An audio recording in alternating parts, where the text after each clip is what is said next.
माँ, ये पढ़िए।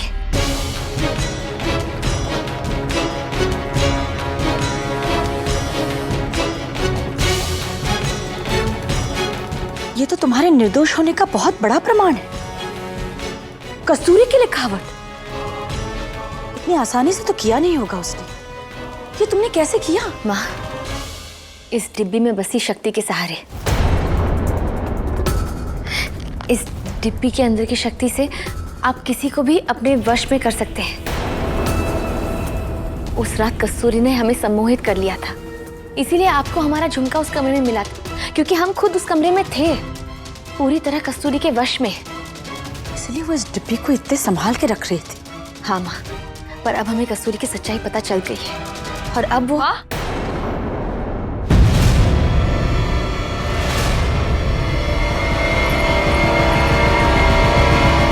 निकल जाओ, निकल जाओ यहां से। मेरे पुत्र, मेरी बहू और इस राजमहल से बहुत दूर चली जाओ। इस राजमहल की सीमा पर भी मैं तुम्हारी परछाई तक नहीं पड़ने दूंगी।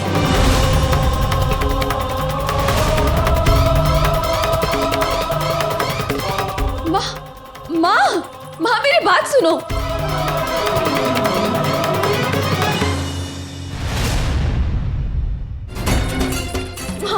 माँ सुनिए।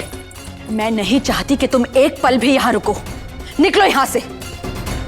माँ, मैं चली जाऊंगी। बस एक बार मुझे बता दीजिए कि मेरे पिताजी कहाँ हैं। सैनिक, तिलक राज जी को कहीं से भी ढूंढ कर लाओ। माँ, इन्हें कहाँ भेज रही हैं? वो महल में नहीं है। मैं पूरा महल देख चुकी हूँ।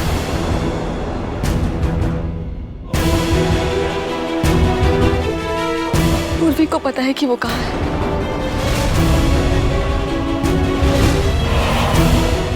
मुझे क्यों पता होगा कि इसके पिताजी कहाँ हैं? पूर्वी,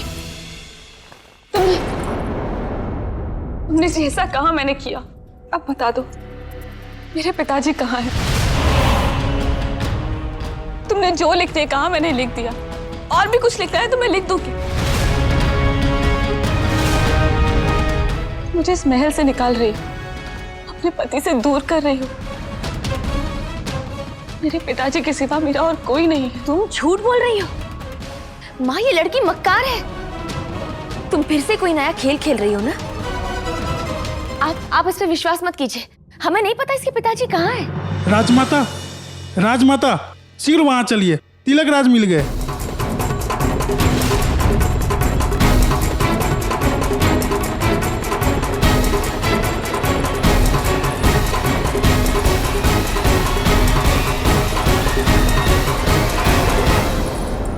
महल के कुएं में डूब रहे थे, वो हमने समय रहते बचा लिया इन्हें राजमाता जी। इनके पेट पर दबाव डालिए, ले में दबाइए।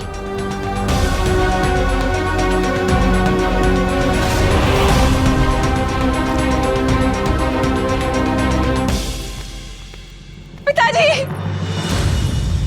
पिताजी, आप ठीक हैं?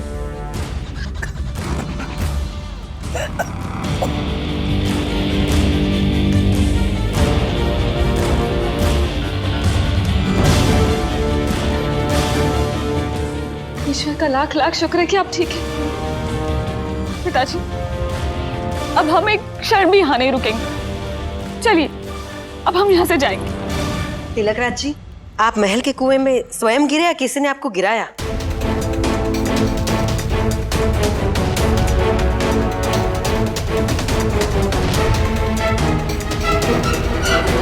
नहीं पिताजी, हमें किसी का नाम नहीं लेना। हमें किसी से कोई लेना देना नहीं है। चलिए, हम बस जाएंगे यहाँ से। बेचारी कस्तूरी, अब कौन न्याय करेगा इस अबला के साथ? कर्ण तो यहाँ उपस्थित है नहीं। रुको कस्तूरी,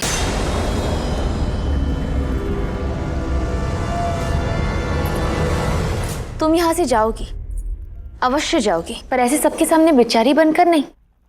तुम्हारे सच झूठ सबके सामने खोल कर जाओगी।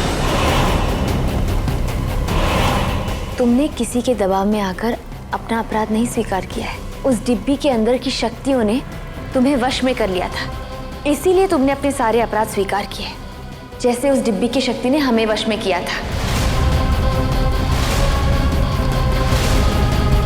प्रमाण के लिए हमारे पास वो डिब्बी अभी है।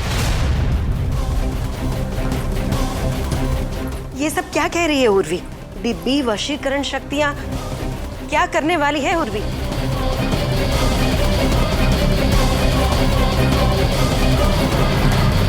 हम ये डिब्बी खोलकर अभी सिद्ध कर सकते हैं कि तुम कितनी बड़ी कपटी हो,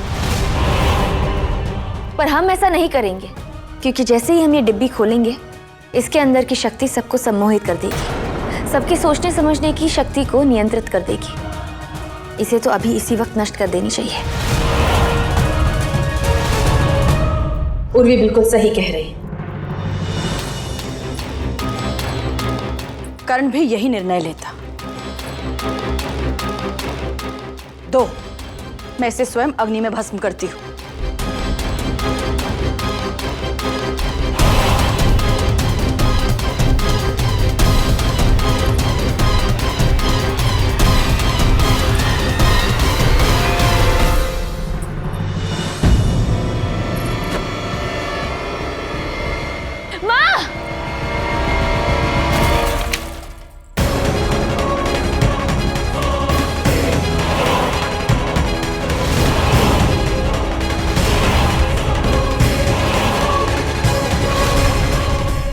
इसमें सम्मोहन शक्तियां, ये तो पित्तल के साधारण आभूषण है। ये डिब्बी, इसमें गहने कहां से आ गए?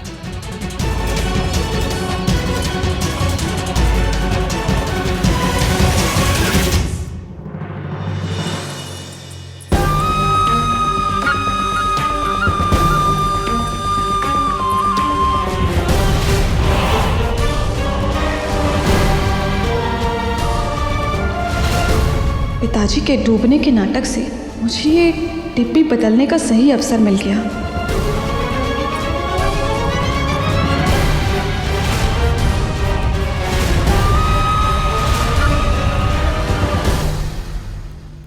कस्तूरी के माँ के आभूषण, मुझे स्मरण है।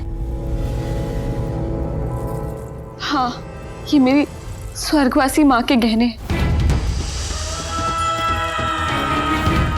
की आखिरी निशानी। इसे सदैव मैं अपने हृदय से लगा कर रखती थी। पता नहीं उर्वी ने ये वशीकरण यंत्र की कहानी क्यों गढ़ी, मुझे कलंकित करके यहाँ से निकालने के लिए आप सबको भी सुनाई। झूठ, ये सब कुछ एक बहुत बड़ा झूठ है। माँ, आप तो हमारा विश्वास कीजिए। उर्वी तुम भली भांति जानती थी कि इसमें गहने हैं, तभी खोलने से मना कर रही थी ना, क्योंकि अगर खुल जाएगा तो सबको पता चल जाएगा कि इसमें क्या है। ठीक है, तुम जो चाहती थी ना, मैं स्वयं कर देती हूँ।